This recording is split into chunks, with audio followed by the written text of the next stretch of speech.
Israel ने कहा है कि हिजबुल्लाह ने आज 5वीं बार एंटी टैंक मिसाइल से हमला किया है। गाजा पर चल रहे इजराइल की बमबारी के बीच अचानक युद्ध का एपिसेंटर लेबनान की तरफ मुड़ चुका है। अगले 24 घंटे में हालात इतने खतरनाक होने जा रहे हैं कि अमेरिका से लेकर रूस तक इस युद्ध में शामिल हो सकते हैं, क्योंकि हिजबुल्लाह ने अब ऐसे हमले करने शुरू कर दिए हैं जिसका ऑर्डर सीधा तेहरान से आ रहा है।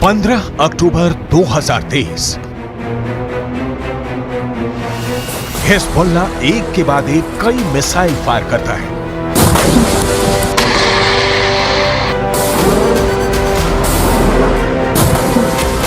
पहला हमला टावर उड़ गया। दूसरा हमला रेडार तबाह हो गया।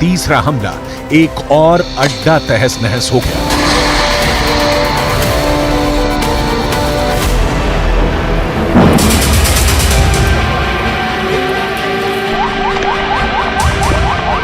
ये जगह है लेबनान और इजराइल के बॉर्डर पर शीबा फार्म्स का इलाका। दुनिया के सबसे खतरनाक बॉर्डर्स में से एक।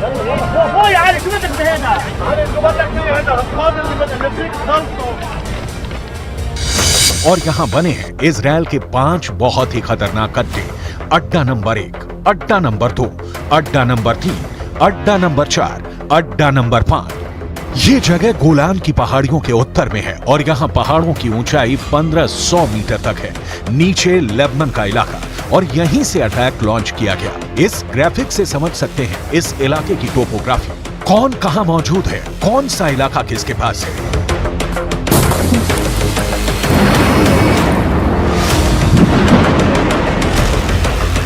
अब यहां क्या हुआ, बहुत गौर से देखिएगा। यहां लेबनान के इलाके में हिजबुल्लाह का पूरा कंट्रोल है और उसने निकाली 3 बहुत ही खतरनाक एंटी टैंक मिसाइल और मल्टी बैरल रॉकेट लॉन्चर। ये मिसाइल ईरान से सप्लाई की जाती रही है और ऐसी मिसाइलों का हिजबुल्लाह के पास बहुत बड़ा जखीरा है।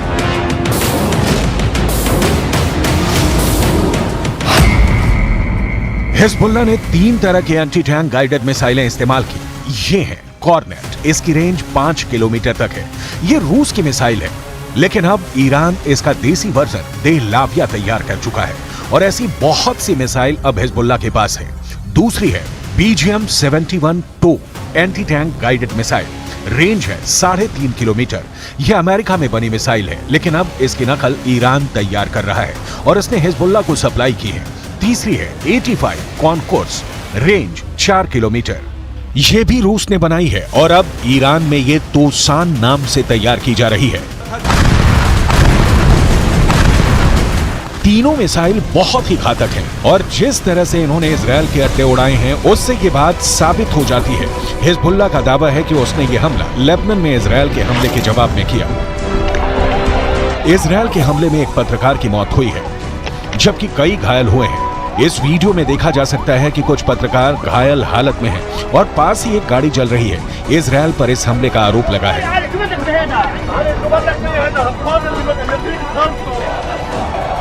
अब लेबनान में इस मर्डर को लेकर इजराइल को लेकर बहुत गुस्सा फैल चुका है।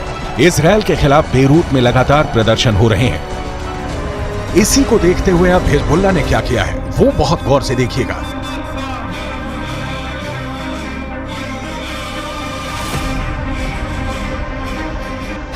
सबसे पहले इजराइल का अड्डा नंबर 1 शतुला इलाके में बने इस अड्डे पर हिजबुल्लाह ने किया पहला हमला। हिजबुल्लाह ने कॉर्नेट मिसाइल से अटैक किया जो सीधा जाकर इजराइल का एक टावर उड़ा देती है। हिजबुल्लाह की ये रेंज देखकर इजराइल के कैंप में खलबली सी मच गई, क्योंकि निशाना भी बिल्कुल सटीक लगा और टावर पूरी तरह से तबाह हो गया। इसके बाद टारगेट बना इजराइल का अड्डा नंबर 2, ये भी शतुला इलाके में है और यहाँ हिजबुल्लाह ने किया दूसरा हमला। इस बार हिजबुल्लाह ने BGM-71 टो एंटी टैंक गाइडेड मिसाइल का इस्तेमाल किया। अमेरिका में बनी यह मिसाइल इतनी सटीक है कि इसने ठीक रेडार स्टेशन को तबाह किया। ऐसा निशाना देखकर कोई भी दुश्मन डर जाएगा। इसके बाद टारगेट बना इजरायल का अड्डा नंबर 3। यह भी शतुला इलाके के करीब है और यहां हिजबुल्लाह ने किया तीसरा हमला।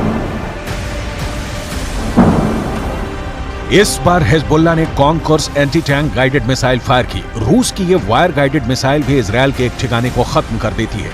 इसके बाद चौथे और पांचवें अड्डे पर भी हिजबुल्लाह अपनी बाकी मिसाइलों और मल्टी बैरल रॉकेट लॉन्चर से हमला करता है और उनका भी वही हश्र होता है जो बाकी अड्डों का हुआ है। हिजबुल्लाह का दावा है कि इन हमलों में इजरायल को भारी नुकसान हुआ है और उसके कई सैनिक भी मारे गए हैं। צה"ל הגיב בירי והשמיד עמדות חיזבאללה ואת מקור האש. כמו כן, בוצע ירי למוצב צבאי, אין נפגעים, גם שם צה"ל הגיב באש לעבר מקורות הירי. समझ लीजिए कि इस वक्त इजरायल और लेबनान के बॉर्डर पर आग लगी हुई है और ये सब कब युद्ध को 10 गुना भड़का सकते हैं, इसके बारे में दुनिया में सिर्फ 4 लोग जानते हैं।